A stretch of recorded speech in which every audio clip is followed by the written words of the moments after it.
Welcome to your doom.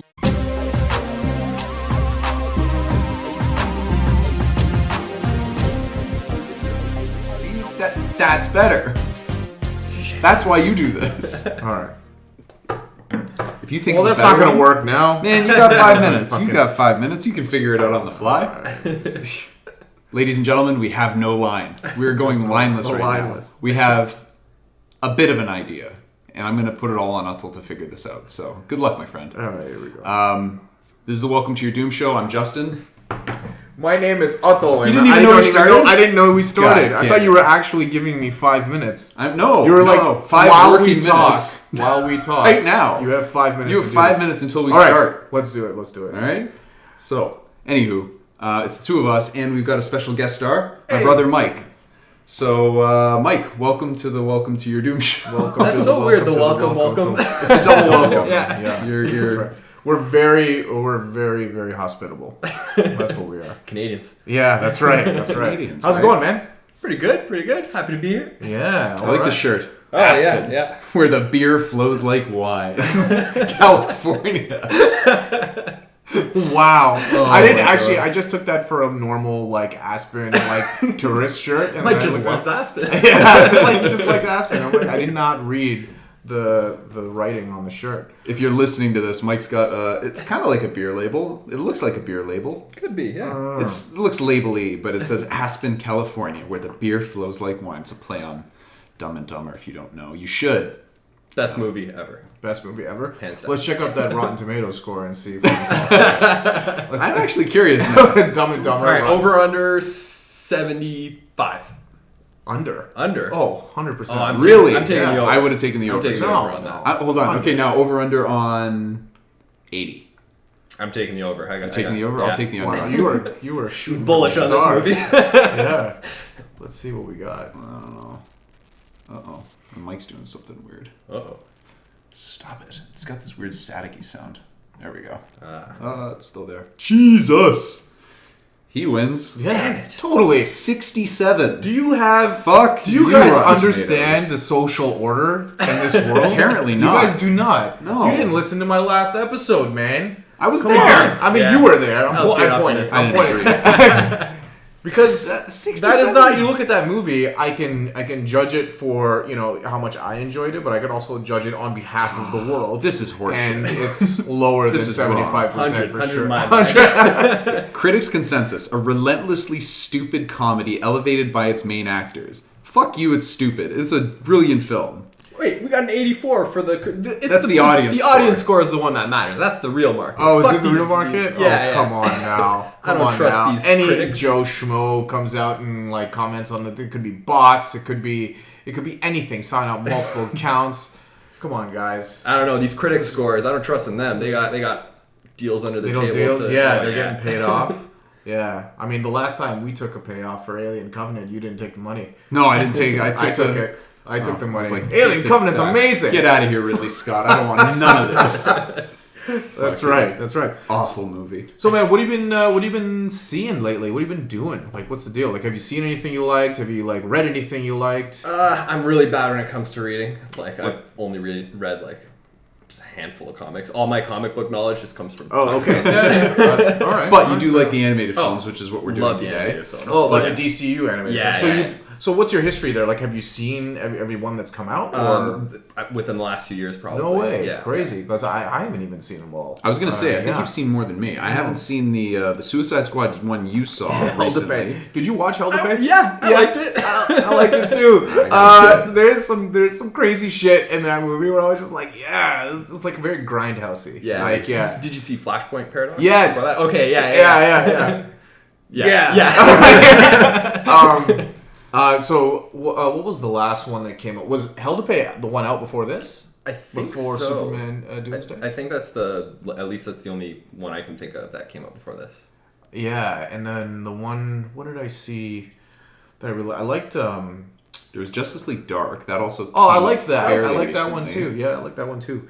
So do you find yourself enjoying these more often than not, or I enjoy these more than I enjoy the live action movies. Okay, yeah, fair enough. Okay, cool. Because the pace is so much better, I find. Faster. But Yeah, for sure. Yeah. What about have you seen any of the Marvel animated films before? Like there was like the World War Hulk. Did they do that? Yeah, Is that yeah, what it's I called? saw Yeah, that I one. actually kind of like that one. I like that one. And even like Hulk versus Wolverine. Yeah, That's probably their best animated effort, bar none. Yeah. It was the two stories. You had the Wolverine one, and they were nice, concise, but the animation was good. The voice acting is awesome. Mm-hmm. The guy that does Wolverine in those is consistently pretty damn good. And the guy that I can't remember the guy's name. Tascatore. Yeah. Tascateri Tascateri or something? Maybe something like that. Sorry, but he's a great Hulk. He's the best. Yeah.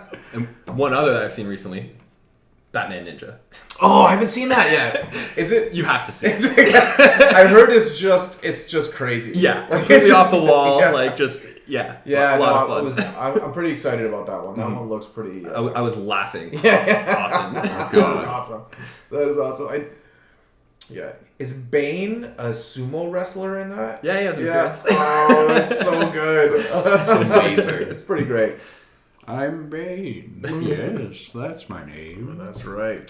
All right, boys. We are here today to discuss the most recent DC animated film, The Death of Superman, based on the 1993 comic book. That's what I'm going to say. 1993. No research. No research. That's how we roll around here. I'm pretty sure it's 1993. Over under 1993. I'm gonna say over. I'm gonna say under. I think it's not. I think it's 93 on the money. Really do. Should have said 93 and a half. Fuck off. Balls. Where is it? 1993 October. Damn it. Right on. Hooray. Shit. All right. So, did you figure out a line in your 5 minutes, my friend? No. Are we jumping right in, or what's the deal? Well, we can start with the line, and then we can jump right in. Yeah, that's what I mean. Like, I thought... never mind, you can cut this part out. I thought you had something else lined up, but... anyway, ladies and gentlemen, this is The Death of Superman. Superman, welcome to your doomsday. Oh. So we'll start with non-spoilers. General feelings and high-level stuff. Let's take the with the newcomer. Oh, The newbie. I enjoyed it, but it was meh to me. Okay. Because I felt there was a lot of filler. Like there was a lot of slow moments where I was just like, okay, get on with it. I want to see action. But that is my sentiment on almost every movie I watch. So. that was how I felt. Fair enough. About the same. Sounds like I liked it better. Overall, yeah, there was some stuff in the film that I think could have been cut out to make it a little bit tighter, and you could have put more of the action in it. Coming from a comic book perspective, I think The Death of Superman is what really interested me in comics before I actually started getting really interested in the comics. Like, that's where I started these comic books are really cool, was Death of Superman. I don't know if you remember, Dad had gotten, he got, the graphic novel. He basically mailed in to order in the graphic novel, and it came with some stuff. Nice. Came with, an original trade? reprint. Yeah, it was a trade. Oh, nice. I got it over there. No way. But I think he got two of them, because I think he has another one that's in mint condition at home. And so that kind of got me into it. And the one thing that really stood out to me in the Death of Superman book was from the trade, from cover to back cover, cover to end, whatever. Cover to cover? It's probably one of the most cover to cover.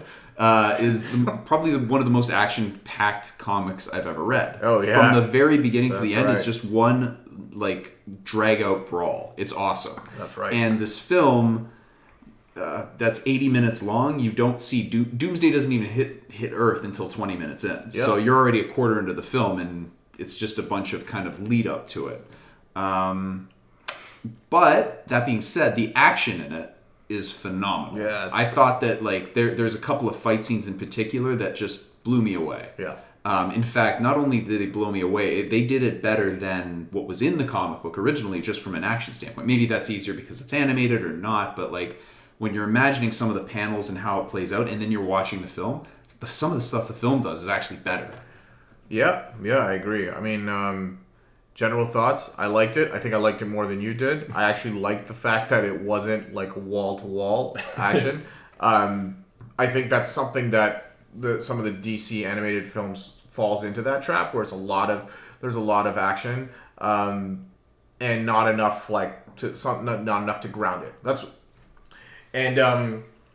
There's some like stilted there's some stuff that I just kind of like associate with being an animated film, like some dialogue that's like sometimes it's like awkwardly delivered, or there are like pauses where and I feel like there's a technical thing with an animated film trying to build dramatic moments. I think it's a little harder, especially I guess when your studio is like, I think their animation studios in like Korea or something right now. So it's like I feel like something gets lost in translation in terms of the editing and like putting the stuff together. But other than that, I mean, I did enjoy it. There is a lot of side plots. Like there are a lot of these side plots, but I think it helps make the fight at the end a little more impactful.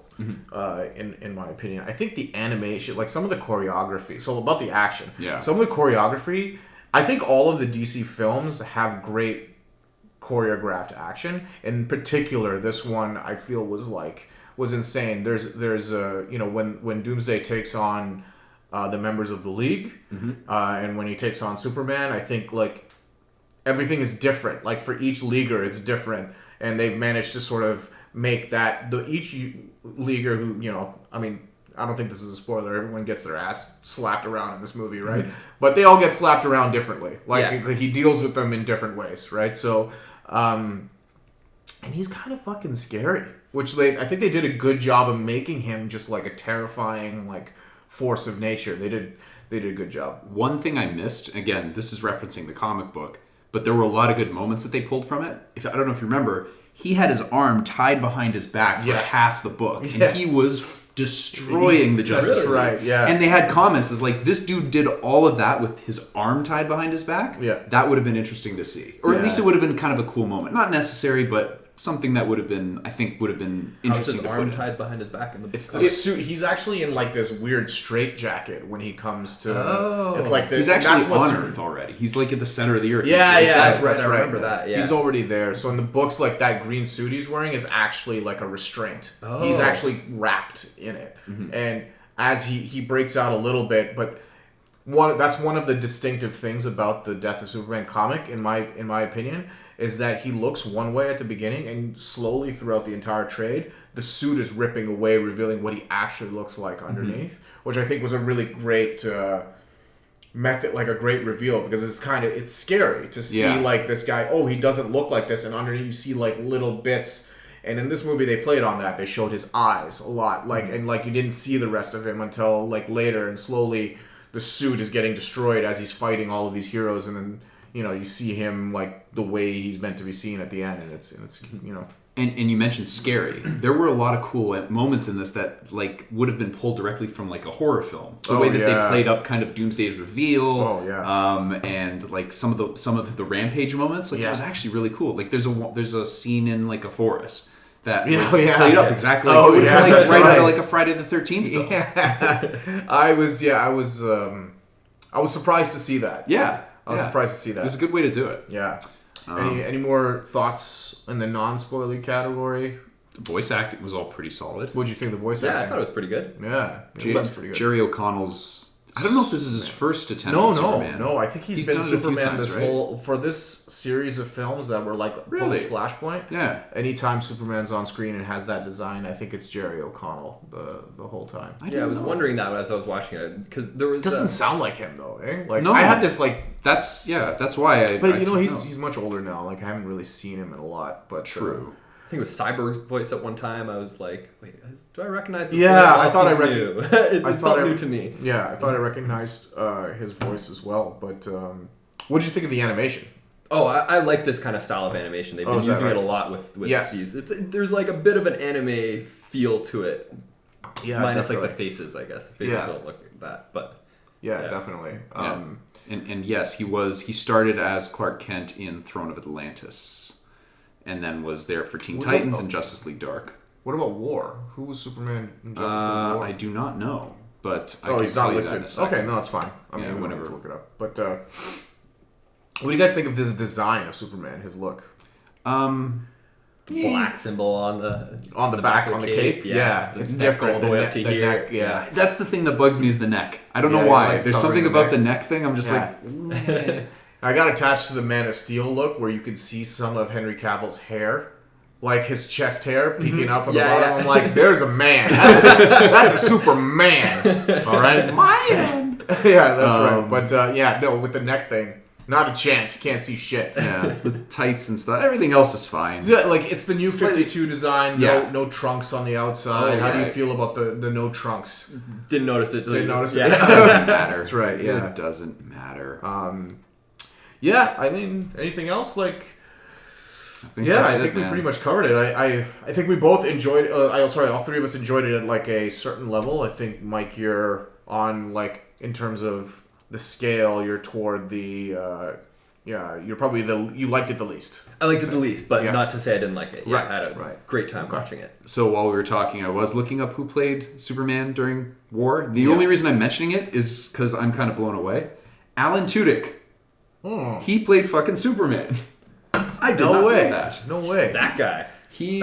I'll show you a picture of Alan Tudyk later. You'll know who he is. I met Firefly, him. He's a good dude. No, I haven't actually. Okay. Dodgeball? Yeah. He's the pirate. Oh, that guy. Yeah. He's a good guy. I met him in person one time. Really, really nice guy. Finds the treasure at the end. That was a fun movie. All right. So, spoilers. You ready? Spoilers, yeah. All right. Kick it off. All right, my friend. So, we'll go through the plot points, but...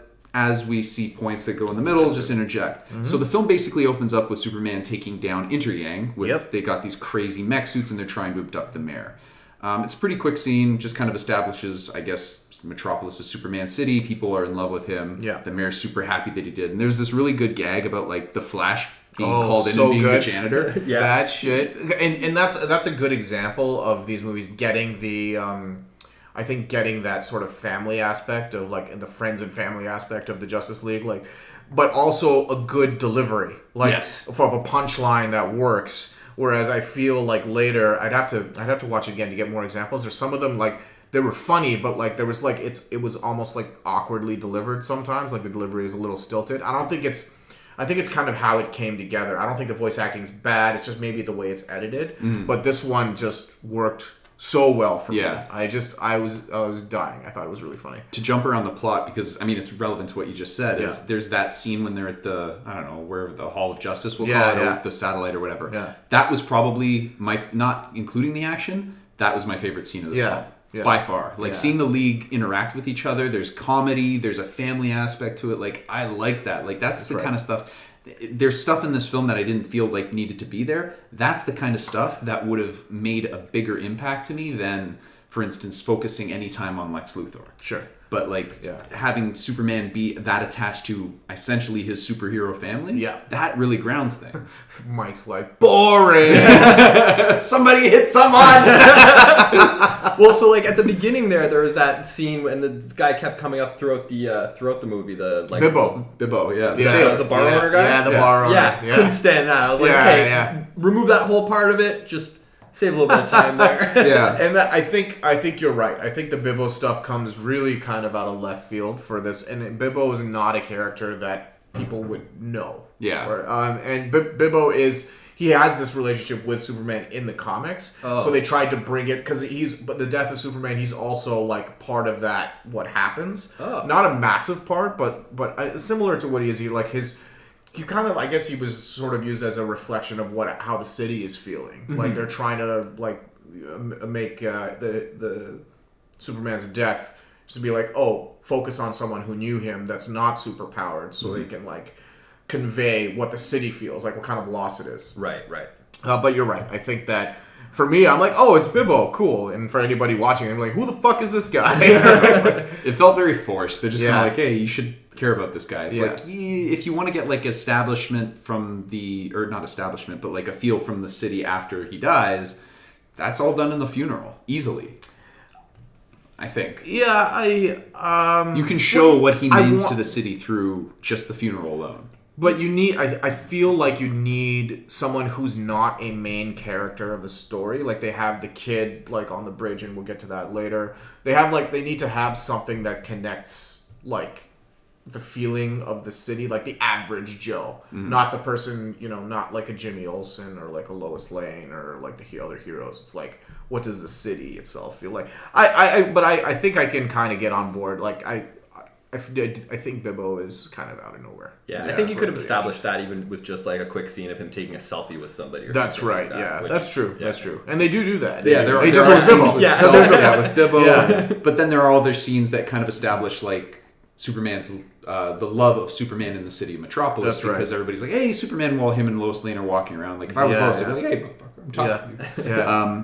But yeah, there's also like some girls catcalling. Yeah, the right? catcalling. Like there's a funny. whole bunch of it. Yeah. Like, but basically, it's just saying like he matters to the city. Yeah, like that's how they're establishing it. Yeah. So then I guess the next really major plot point to discuss is the fact that Lois and Clark have a secret relationship going on. Yeah. They're not telling anybody at the Daily Planet. I guess because it's a secret. Yeah. But she doesn't know who Clark is. Let's talk about that for a minute. Let's please because yeah. They any movie that I watch, like any of these movies that I watch and Lois and Clark are together, I have to roll the dice and figure out, okay, are they together? That's my first question. Mm-hmm. Okay, does she know? And it just like, it's variable, like all the time. It's like I have no idea. Does she know? Does she not know? And they'll play with that. It's almost like they played with that here because they didn't immediately... Like, I was, like, as I was listening to her dialogue, it wasn't clear whether it was one way or the other until, like, later in dialogues. We're like, oh, I can't go to that. She's like, oh, no, not again. It's like, or it can't come out this weekend, he says. She's like, oh, don't do this again. I'm like, does she know he's Superman? Is this kind of like a coy way of, like, not saying he's Superman, but she understands? Or right. Mm-hmm. So, like, I was actually really confused even after that whole conversation went by. I'm like, I still don't know if she knows he's Superman or not. Like, it was only until later I was like, oh, she actually doesn't know. And but that was the only problem I had with that. Assuming that viewers were like, oh, she doesn't know, obviously. Like, I don't think they did a good enough job straight up being like, she does not know he's Superman. Mm-hmm. You kind of have to, maybe I'm just an idiot. Like, there's also I had the exact same feeling. Right, okay. I was kind of like, wait, does she know? Or Yeah. I went straight to, how the fuck doesn't she know? Like, that's my biggest problem with this new 52 portrayal of Superman, or at least, I don't know about the books as much, but at least in the way that he's portrayed in these films. He looks fucking jacked. In fact, they comment on that, on how good looking he is at the Daily Planet. Yes, yeah. Because he's, I guess, a good looking guy. Yeah. Whereas, like, you look at other books or the way that Christopher Reeves did it in the films, where he's the bumbling reporter. Like, you might not think... They do that here. No, they do not that. I mean, like, he's not, like, running into shit and, like, but he bumps into people when he's coming out of the elevator, like, and he's kind of, like, I think shy. He's not... It's not to the comical level that... here's what I was going to say. Christopher Lee or Christopher Nolan. Those were the names. Those are the least comical people in the world. I'm like, no. Christopher Reeves, the way he played, the way he played the character, he amped it up. Right. But the thing is, like, his disguise, like, it's already somewhat absurd, the fact that, like, a pair of glasses disguises him. You've got to kind of set aside some disbelief. But then when you add on that typically he's slouching forward, he's trying to be small, he changes his voice a little bit, he does his hair more messy, like, there's a lot of added layers in, like, the books and in the older films to actually try and convince you that, okay, this isn't, you could see where somebody might misstep there. In this, he's walking up completely tall, broad shoulders, in a t-shirt, tiny little glasses, hair's all coiffed. He looks exactly like Superman, as if Superman's on, like, Casual Friday. Sure. He had left the cape at home. So, to me, it was just like, not only is that level there where I'm just like, come on. But, like, they're in a relationship and she's like, she still hasn't noticed? I don't know. She doesn't seem like she's, like, the high school type. I don't think it's, like, a little kiss in the closet relationship. I think the allure of Superman and his disguise has always been...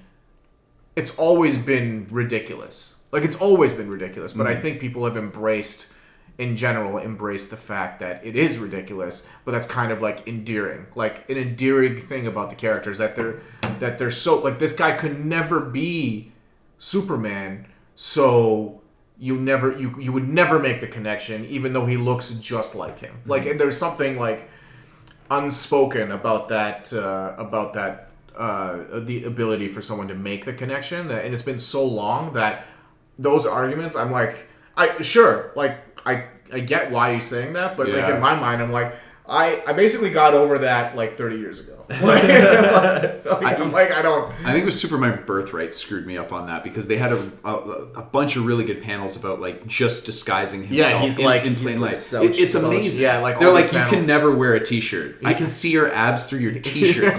Don't wear a t-shirt. Yeah. So yeah, I should be over it, but I'm not. I think that like there should be an attempt to cover it up, but that's just me. I get the idea that I should just shut up and accept it.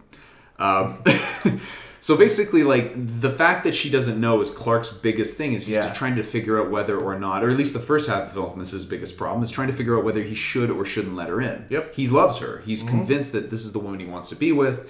So there's a lot of like thought and discussion he's putting into it between himself, his friends, the Leaguers, and we'll get into that. But the next major thing that happens is at the 20-minute mark, basically, of the film is when Doomsday hits his comet, plows through a space station or a spaceship. It was a ship. Yeah, it's like a satellite. Was it a satellite? I can't remember now. Basically something in space, and it plows through this. Hank Henshaw catches it real bad. Yeah, waiting for Superman to save him, and I'm like, whoa. That's just setting up the next film. Yeah, really. No, and they do, and that's a good point here. They do a lot of things also to set up. I would consider this a 2-part thing. Like they're going to set up the next film. And I think it also suffers for that, but I think watched back to back, I think these will be like a really good.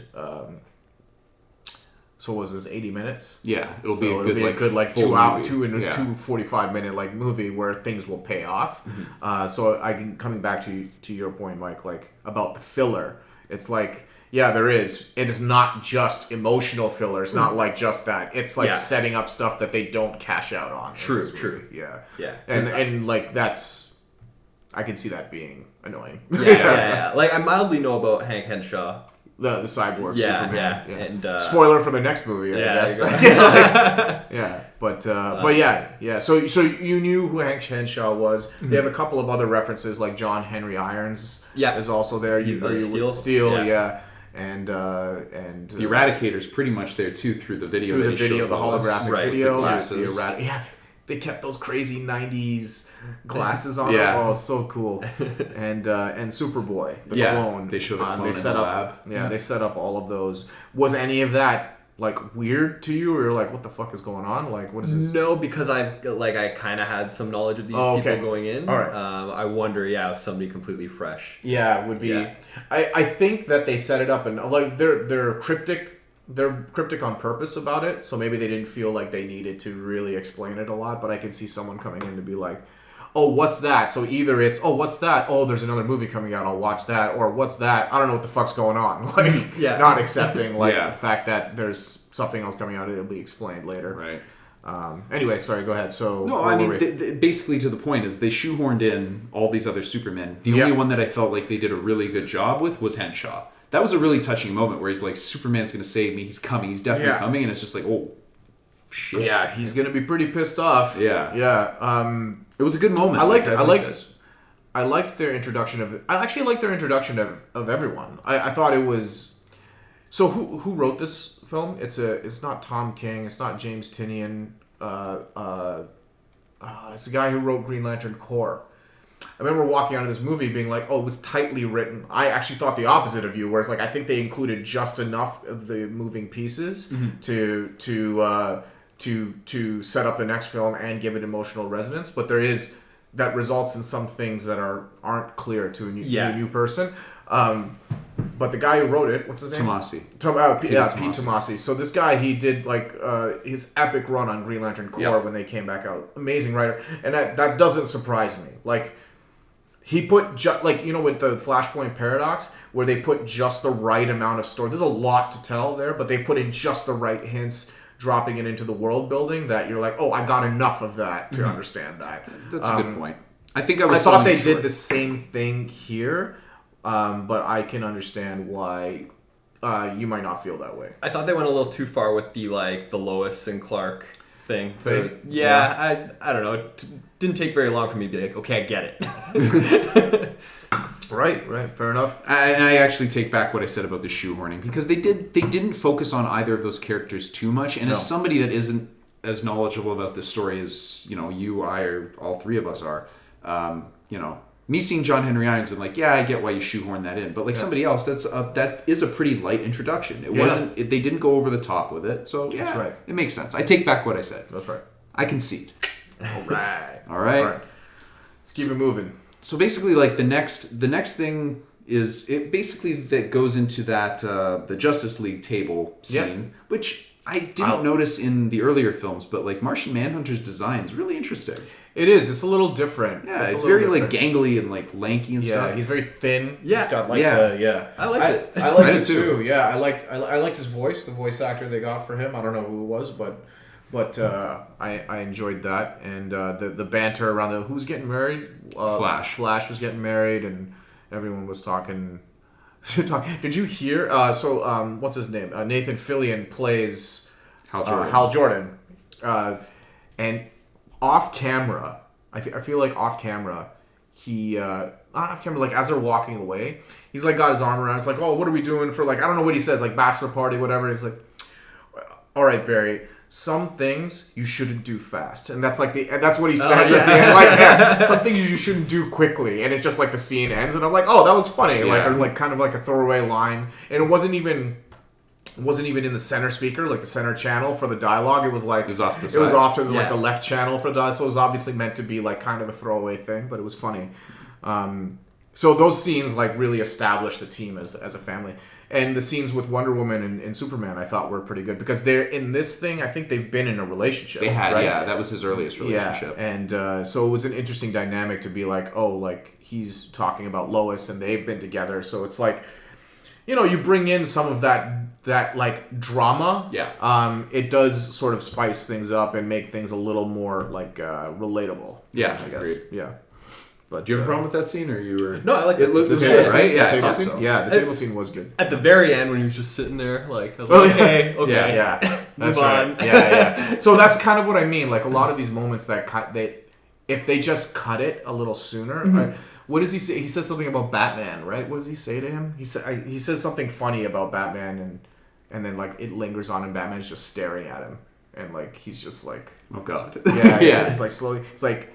And he's like, he goes to, I guess it's Hal. He's like, is he still looking at me? Yeah, like, yeah. That kind of but it goes too long. It goes too long. Yeah, if they cut it a little shorter, it would have been funnier. Yeah, but again, I still think that, like, if you're going to put in filler stuff to establish more of a relationship, something to really, get all the feels at the end of the film when he passes, that's the stuff I think would have been more interesting. So basically, at this point, he decides to tell Lois, and he tells Lois. He tells him in Bibbo's, in his restaurant. And the reveal is basically the thing that I got over 30 years ago. Yeah, which is basically, I love it, because he takes off his glasses, and she's just like, what? And he does nothing. Yeah. He just stares at her, and the camera comes back to him as if he's doing something different. But he's not, and I feel like that's been the allure and the endearing sort of quality where it's like you have to tell someone, and you have to tell them again, and then you have to tell them again. Even if he looks exactly like him, you have to tell them multiple times, and then finally they realize it, and they went down that route. Yeah. They didn't go down the route of like she realizes right away or doesn't, like it's. Like, you've got to, like, reinforce that fact. Yeah. So it's like, I did like it, even though it makes no sense. Right, they had a bit of fun with it. Yeah, for sure. And I think it's on purpose. I agree, And I like the whole, like, the final secret when he actually gets called out. Because at that point, just before, was when Doomsday was, like, basically rampaging across the country. So let's talk about Doomsday's entry. Were you going to get to that? Or? That's where we're at. Oh, okay, yeah. So Doomsday flies in, we were talking about that. He hits the satellite, lands in the ocean. Mm-hmm. I love the way they tie in everyone into this story in a very organic way. Cyborg, they tie in with his dad and John Henry Irons and Star Labs with the Kryptonian ship, right? No, that they were looking at. Intergang. The Intergang metals, and then when it lands in the ocean, like when Lex Luthor sends his goons there, his scientist goons, the Atlanteans are already there. The soldiers are already there. And I'm like, oh, it's cool because like it's showing that this is all one world, universe. right? It's a bigger universe. And having said that, God rest those Atlanteans because they get fucked up. That like up. as soon as they got fucked up, I was like, yes, okay, we're like that's right. All right, this is gonna be a fun show here. Yeah, they Doomsday breaks out, grabs one of them by the head, and like basically just clouds of like ocean blood, like clouds of this blood like start appearing, and he fucks up the submarine. Oh, and he breaks into the submarine. It's just like it's all really intense with this guy. So and then Aquaman is there, and they all play a little part of the investigation. Aquaman goes down there, loses his men, follows the footsteps onto land, like phones home, and basically like, okay, something's up, like, you know, and the investigation moves on from there, and Doomsday starts fucking things up in a city shortly after, I guess. Just killing everything. Yeah. He I think he encounters the camping people. Oh yes, the bear murder. Yeah. Oh yeah. Yeah, and like you said, like cut like a Friday the 13th, like sleepaway camp kind of horror film where she's in the camp and like the nose of the bear comes in and it's like gets pulled out and like ripped up and like, and she comes out and he's really there's a lot of blood in this movie. A lot of blood, a lot of violence. Oh my god, like, and he's got like not only does he have the bear, but he has like her boyfriend or whatever, and he's all like ragdolled in like his hands. I like his design when he's in the green suit. It looks good. Yeah. I think it's very simple design, like exactly like the comics. Like no deviation at all. I actually think. But yeah, like what did you guys think of that scene? That bear, like the camping scene was. I'm like, if you would have cut something out, you could cut that out because it doesn't add anything for anyone, but like it's a cool fucking scene. I thought it was a cool scene. I wouldn't have taken that out. It's establishing that he's moving and that he is dangerous and doesn't care. It could be a bunch of Atlanteans that are a threat to him, and it could be a bunch of hapless creatures that just are unlucky and in his path that he doesn't care. He'll murder them one at a time too for fun. Yeah, that's right. One thing I would have liked to see is him taking more pleasure in this stuff, because in the books he was actually laughing the whole time, which made it even scarier. Yeah. Which if he was laughing during that would have been menacing. Yeah, that's true. So that would have been interesting to see. That's true. Yeah. So what happens then? I'm trying to think of the sequence. Like he's talking to Lois. He has this little training sequence with Wonder Woman. She gives him some advice.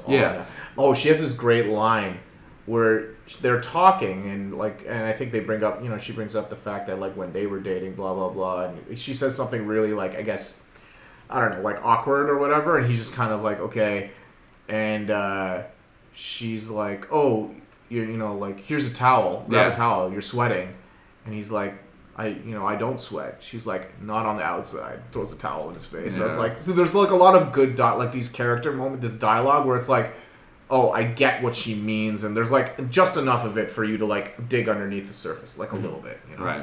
Yeah. Before we get to the fun part, right, Mike? Yeah. Fisticuffs. Yeah.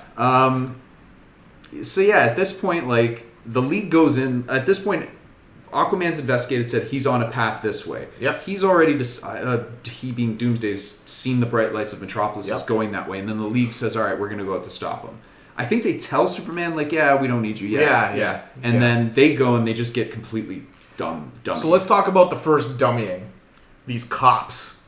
Because when these cops come in, I was like, oh my god. Like, he throws I think he throws a car at one of them, and like blood splatters on the car, goes after the girl with the phone. It's just like... Yeah.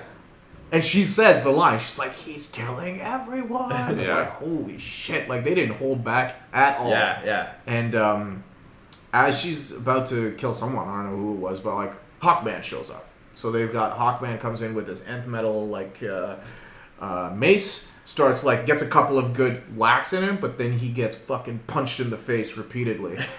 And this is what I'm going to call, like, I feel like this is just like Washout Alley, where like all the bodies of the Justice League are being put there, like slowly as time goes on. It's like, so Flash, I think it's Flash or Green Lantern that grabs Hawkman. Yeah. So Hawkman's getting fucked up. Green Lantern catches him with a giant mitt. It's like, okay, we'll put you in here. Batman's like, make the perimeter or whatever. Green Lantern's like, he's like, we don't have time for rope-a-dope. I'm like, I don't even know what that means. Yeah. What does that mean? What does rope-a-dope mean? You don't know what the rope-a-dope? Muhammad Ali's strategy. Well, for what, though? Does that have anything to do with the perimeter? No, what he'd do is basically he'd let the guys hit him, beat the shit out of him, on the body, Tire and then it would tire them out, and then the guys would be all tired after trying to beat on him. He's like, all right, now it's my turn. I had no idea. That's the rope-a-dope. I had no idea. So he says, I don't have time for a rope-a-dope. Right. He goes after Doomsday, like as he tends to do, and then he gets fucked up in a pretty great way. I like what they did with the ring when he's got him like in the vice, and he doesn't just break out. He's gotten out. The eye's been exposed. This is the scene I really like. This is the stuff I like. Like the eye, there's a tear in Doomsday's suit because like Hawkman like beat the fuck out of his face, and like the suit starts ripping off, and he sees the eye. And when he gets him in the vice, he looks over. And he's looking directly at him with his eye, and he just starts shaking in the thing, and then that's when like his ring starts shaking. So it's really subtle stuff where it's like he's slowly breaking out of Green Lantern's.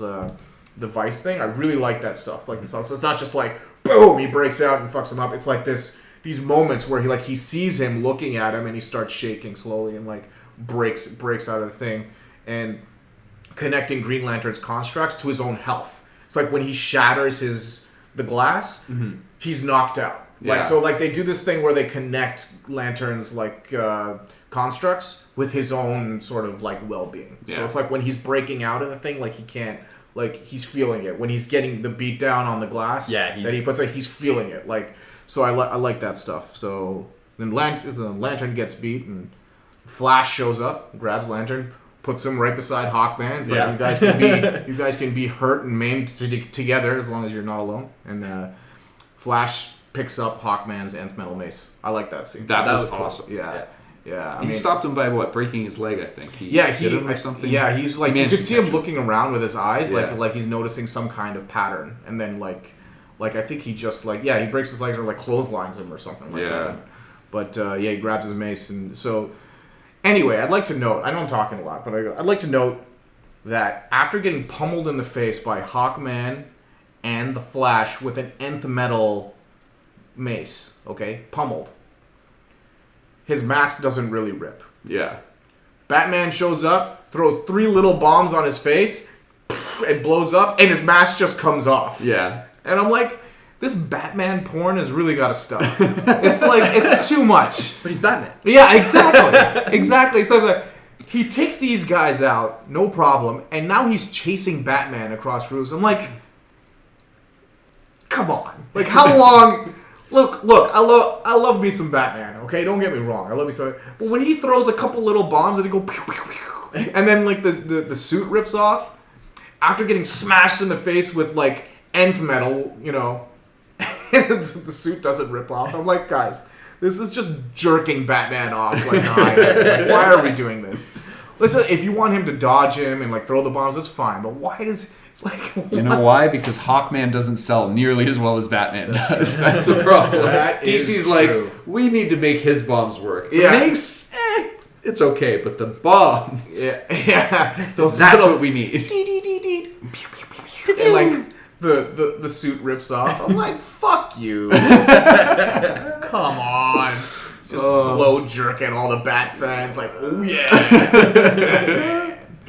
Batman. So at this point, the league is the bodies of the league have all been carried by the Flash into the nice neat pile, and he calls over to Clark and says, we need the cavalry." Which there's a really good line about the cavalry later on. I can't even remember that. We'll get to that. But basically, that's when just after he's told Lois a secret, and then he has to dashes off, but he leaves the last secret, "I love you." And then that's at pretty much the 54-minute mark of the film where he ends up going and saving Wonder Woman just in the nick of time after the sword shatters. Dude, that fight is so... That's when I was talking about choreography. Yeah. I mean, all this other stuff was really well done, but the fight between Wonder Woman and Doomsday is so well choreographed. Yeah. Everything is very, very meticulous, like the way it plays out. Mm-hmm. And that moment where the sword breaks got an audible reaction for me. Yeah. Like, I was like, ooh, that's not good. I went, whoa. Yeah. Because that's, like, breaking that kind of equipment is no small feat. Although, in her own movie, the sword also breaks. Sword's breaking a lot. I guess so. It's breaking a lot. Yeah. We should really be learning our lesson here, but we're not. It still works. They have a really good Amazonian warranty. Yeah, that's what it is. She's just getting new swords all the time. Yeah, that's it. She brings it back to like Best Buy, Themyscira, and it's just like, this broke again. Diana! That's right. You gotta stop hitting big things. Along the way, two other, I think, Manhunter, you got fucked up too. Manhunter we didn't even mention that. Yeah, I liked his moment in there too, because he tries to read his mind. Yeah. And there's just nothing. There's nothing there to read. And he goes, and they use all of his powers too. So each leaguer gets to use their powers, but it shows how Doomsday basically overcomes them. Mm-hmm. And so what does he? Yeah, he tries to read his mind, goes intangible. And then I think someone is he's about to kill Batman. Actually, he's like, no, he tries to phase through him, and as he's phasing through him, like Doomsday grabs him, throws him into like a gas station, blows up. And dude, the way he screams in that, dude, that gave me chills. Yeah. He's like, like screaming like he's like They set somebody on fire in the recording studio, and they're like, record this guy screaming, because this is exactly what it sounded like. I was like, whoa, that hit home, that scream. So, and Aquaman, I think, got dummied. I don't remember much. How did he get dummied? I don't know. I can't remember. That's weird. They all got handled. So, I mean, at a certain point, it's just kind of like, all right, another one's down. Where's Superman? Yeah. So, eventually Superman comes, rescues Wonder Woman, and then you have it's pretty much until the very end is just a knockdown brawl between Superman and Doomsday. Yeah. But that's not to say that it gets boring or anything like that. It's really well choreographed throughout. The bridge scene is what I was discussing before, saying that that's one of the best action scenes in their animated universe I'd seen. Yeah. There's a lot of elements of just them going toe to toe, which is kind of who's going to come out on top in this instance or that instance. But then there's also instances where Superman's doing everything he can to protect people on the bridge. Yeah. There's the scene with the woman in the car where he's holding the two cars back. Yeah. But then there's that moment with the kid, which you brought up. Yeah. And then there was that moment, and this little shit almost got me. Yeah. Almost made the tear ducts open when Superman looks at him and says, "It's okay, son. Everything's gonna be okay." Yeah. And you know it's not. It's not gonna be okay. It's not gonna be okay. You don't even know the title of the film. Yeah. If you knew. It was cool because Doomsday was dominating that fight. The whole time. Yeah, that's right. Every time Superman would get a bit of a surge, it was always because somebody was in danger or something like that, right? It was always that was his driving force. Yeah, the whole fight. Absolutely, yeah. They got that. I think they nailed that. Mm-hmm. Yeah. It was also cool too. You kind of see him trying to do other tactics. Let's try and tie him up. Let's try and fly him into space at another instance, or fly him away. That was cool. Yeah. And then all of a sudden, Doomsday just gets hold. Oh my god.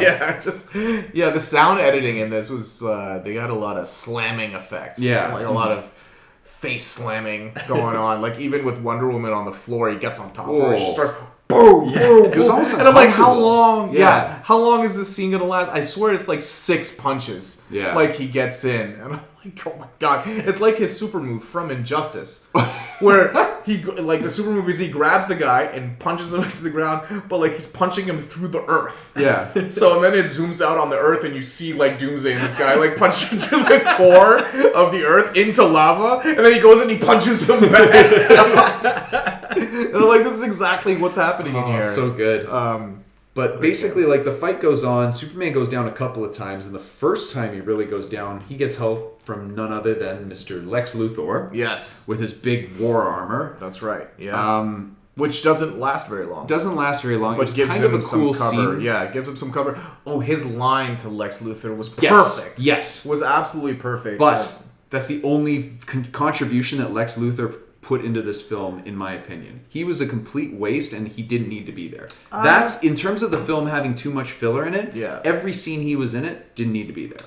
You could have gotten away with everything without him, easily. You miss out that really cool line, which I actually wrote it down because I meant to say it too. Oh, the city's never going to love you for hating me. Yeah, he says that. That was a really cool line, really well delivered. Yeah. But in terms of everything that was happening with monitoring the Doomsday thing, you could have just had the Atlanteans finding it and communicating with Aquaman. Right. In terms of this rescue, you could have had another leaguer show up.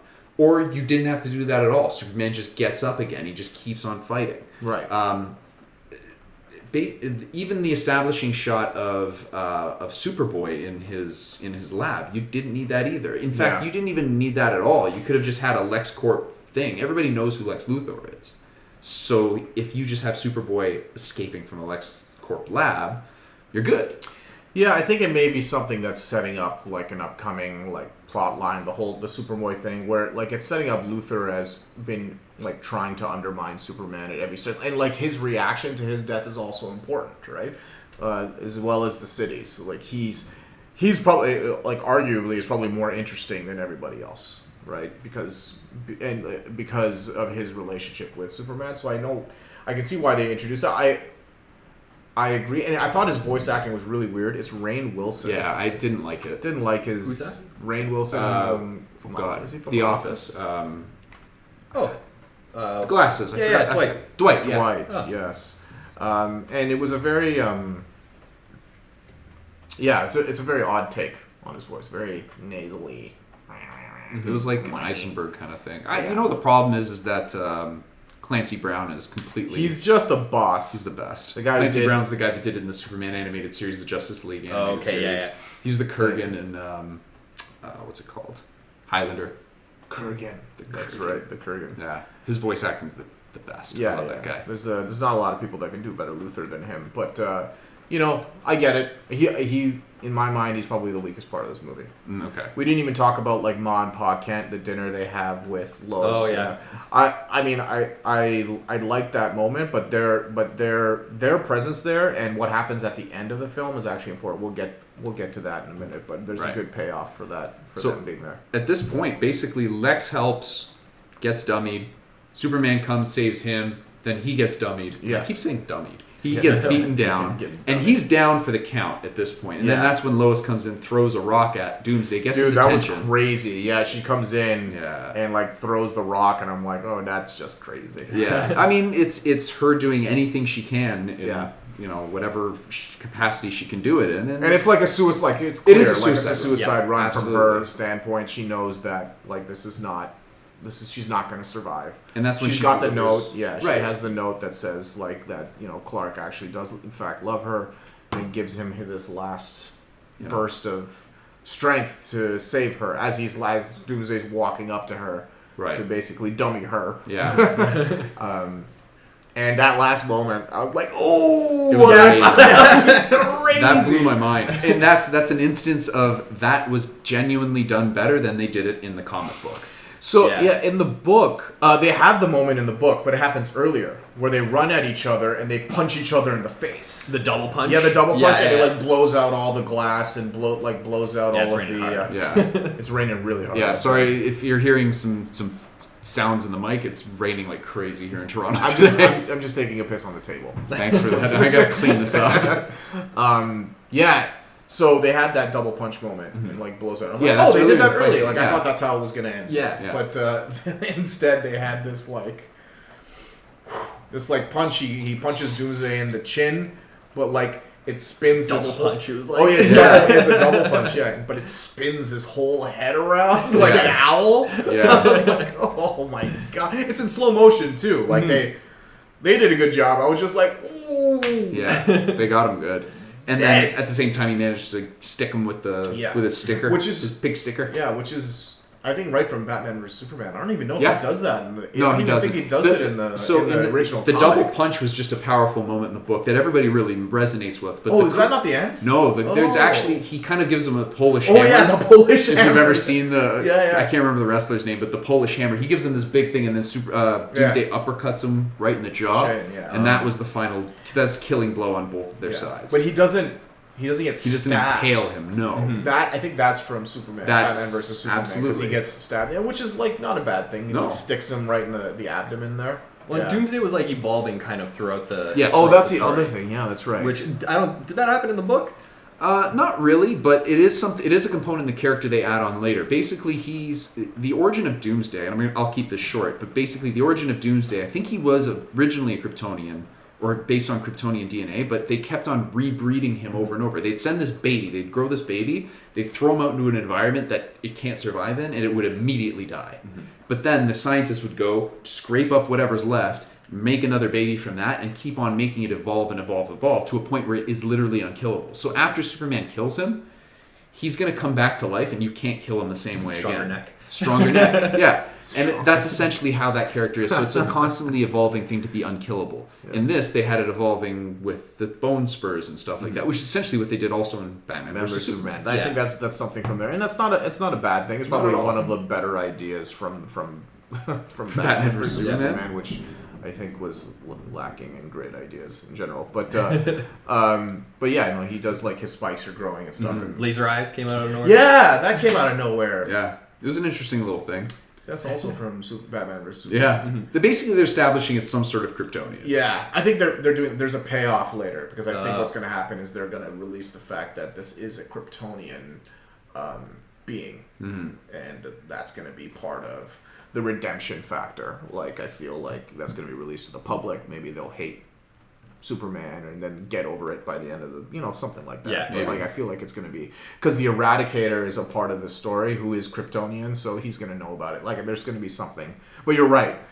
Playing up the fact that, he's similar, like, to Superman. He's got these, like, the heat vision. Yeah. So, yeah, he dies.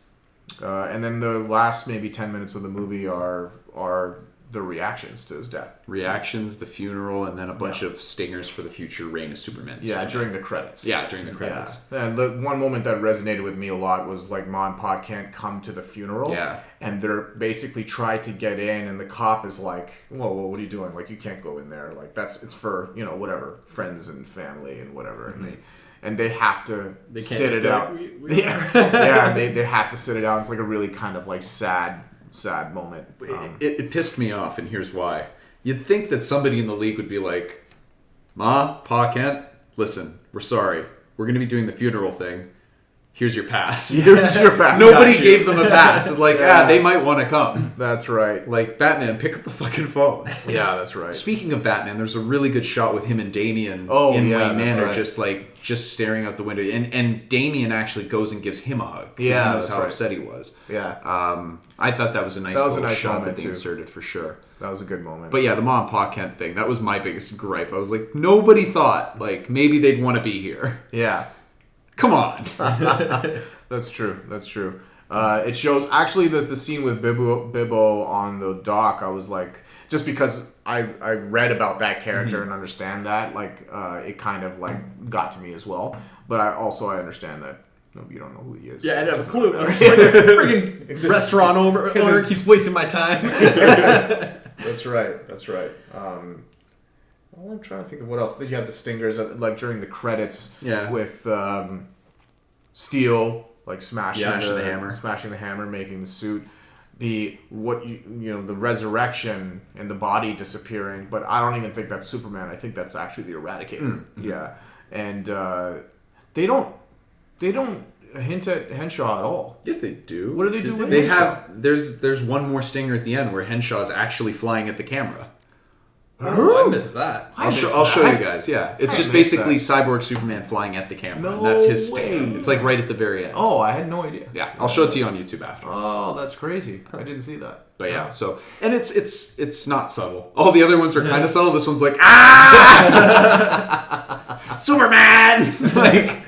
Yeah, and Superboy like breaking out of his like little test tube and like grabbing a jacket on the way out, which is going to be his like his leather jacket that he wore in the 90s. Like, but yeah, in general, like great movie. Like, what's your favorite? Like, there was like about 30 minutes of action at the end of that. Like, there must have been a part of that you like really liked. Yeah, the whole end of the movie. Like, I had a great time. Yeah, I mean, like, were there particular action beats within that where you were like, like something that sticks out in your mind as being like a moment during the action that kind of stood out to you? Not really. I mean, I love Batman, so all those all those moments.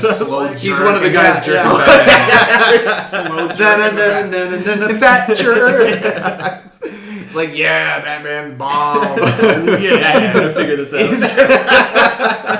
Superman can stay home. Love it. Yeah, I mean, I don't really have much to add. I think folks should see it. I'm actually really excited about the Reign of Superman. It's been a little while since I've been like really excited about one of these movies. Like Hell to Pay, I didn't see after a little while. I sort of get to them later. Like I don't jump on them right away because I think there were a few in there that I was kind of so on. Yeah. But when Reign of Superman comes out, I'm gonna be all over it. I think it's that's the next one? yeah, the Reign next of the one. Superman. Is there like a date? Not 2019. Usually it's like every I think. 6 months, I guess, they come out. And I kind of think it's amazing. Isn't that amazing? Yeah. Like, it's kind of it's almost like a TV show. Like, yeah. Except it's like these full feature-length movies. And is it 6 months? It must be I don't like know. 6 months. Keep talking. But yeah, like I there's always one to look forward to, and they always adapt a new story, and I'm like, yeah, this is dope. Like even with the misses, even the ones that I don't think are very good, I'm glad they come out because it's just that one didn't work. Well, we're gonna try something else. Yeah, you know, like Gotham by Gaslight was the other one. That that was another one. Yeah, I enjoyed it. I thought it was kind of cool. Exactly, Yeah. slow jerk in the Batman, right? Yeah, like old age, the 1900s. You know, but like. Yeah, like it's so different, you know. Like taking that on, like some of my favorites, like All-Star Superman. I really liked that. That one. was just cool. like so wonky and weird. And Grant Morrison's guy who wrote it. He's just like way out there with his crazy ideas. And then you get something like what was the Under the Red Hood. I really like that. That's one of my That's a favorites. great one. That's a very, very good one. I even like the Justice. What was the one? Crisis on Two Earths. That one With was like Owlman and what's his name plays Owlman? James Woods. That's right, yeah. James Woods Owlman is like, this guy's crazy. Like he's totally nuts. Yeah. What's your favorite of them all? If you had to pick one, I have the advantage that I'm looking at the list, and I think I know. I think I knew what mine was. What would you? I really like Dark Knight Returns. I really It is a liked good it. one. It's a good one. The two-part, like I two-parter look at all both of them together. Yeah. That's definitely up there with me. Under the Red Hood was fantastic as well. Yeah. But you know what? It's between that and Flashpoint. Those are the two. I think Flashpoint was really great. Do you have any like favorites that you? Dark Knight Returns is The Dark Knight Returns, yeah. like one of my favorite movies. Yeah, really. It's really yeah. good. It's really good. And oh man, I remember reading a lot of people didn't like Peter Weller as Batman. They're like, oh, he sounds too robotic. I'm like, motherfucker. I loved his voice. It's so good. It's perfect. You know what? Fucking perfect. I was on that camp that I didn't like it when I was watching the trailers and stuff. It seemed stiff. It didn't sound right? Right. Then I watched the film. Yeah. And it was perfect. Perfect. I will fight anybody to the death that disagrees. The line where he's like, don't you get that? He's always like, don't you get it, punk? He's like, this isn't a mud pit. This is an operating table. Yeah. And I'm like, oh. And he's not like yelling it or anything. He's got that like, I feel like when he was recording his voice, he was like half an inch from the mic. Like it's like so prominent. It's great. Yeah. There are so many good moments in that. Movies. It's also a weird story too. It's like a weird. Oh yeah. Super weird. Oh yeah. Frank Miller joint all the way. Yeah. That's right. I liked Flashpoint Paradox a lot. But I liked Green Lantern First Flight. That was really that good. was like the one where I was like, they took something and they didn't adapt a direct story, but they basically took like the buddy cop sort of Green Lantern thing and they took that right to the end. Great voice acting, great animation. I really enjoyed that. Wonder Woman was great too. I remember really liking that as well. New Frontier. Man, there's so many. I've got like maybe like 12 where I'm like, these are the ones. These are the we should gold rank standards. these. We'll I have a list. Oh, you've actually done I have a ranking like on Letterboxd. Yeah, I have a list on Letterboxd. You're not playing around. Yeah, no, I don't. It's unfortunate that DC can't pump out good live action movies. Because like these are so good. Yeah, you're right. When they're good, they're really good, and when they're bad, they're not. I don't think that they're that bad. Like I haven't had a reaction to one of them where like with Batman versus Superman level of like disappointment. You know, when I came out, I'm like, ooh. That was... I don't mind an 80-minute movie disappointment. Yes, I mind a 2 and a half hour. Right. That's right. A lot of my time invested into Yeah. something I didn't thoroughly enjoy. I believe it. It was. I think that's it, boys. Yep. We good? Anything else you want to say in closing? No. I'm good. Mike, thanks for coming. No Anything problem. Else you want to contribute to? One thing that I think helped me watch like with this movie is this an old YouTube video I saw of somebody going over the death and return of Superman. Oh no, is it Max Landis? Is he really snarky and is he having a drink? Yeah. Oh. Yeah. Tall guy. So funny story I about fucking Max. hate that guy. Really? I do not like Mac Landis. I and hung he's out with him kind of- for a night. Oh, it's really unfortunate. Yeah, That's in too LA. bad. I hung out with him one time. Basically, we were me and a friend of mine, we were going to the Magic Castle. I was a member then, and my friend was also a member. Yeah. He was going in, and he brought a bunch of people, and Max Landis was one of them. I Yeah. didn't know who Max Landis was at the time. Yeah. But I looked at him, and I'm like, he looks interesting to me. He looks kind of like John Landis to some degree. Yeah. And the way he was talking, and that he was a writer, and then I heard his last name was Landis. No, actually, I think I thought he looked like John Landis after he said what his last name was. Sure, So yeah. he told me what his last name was, and I'm like, I think it's that Landis. So Yeah. met him. He's an okay guy in person. Oh yeah, Quirky, I was for sure. It was more of like when I watched that video, he's kind of being douchey about the whole thing. Like, Yeah. and I saw it a long time ago, and I was just like, He has a very high kind opinion of like of himself. Yes, Yeah, so yeah. He seems arrogant.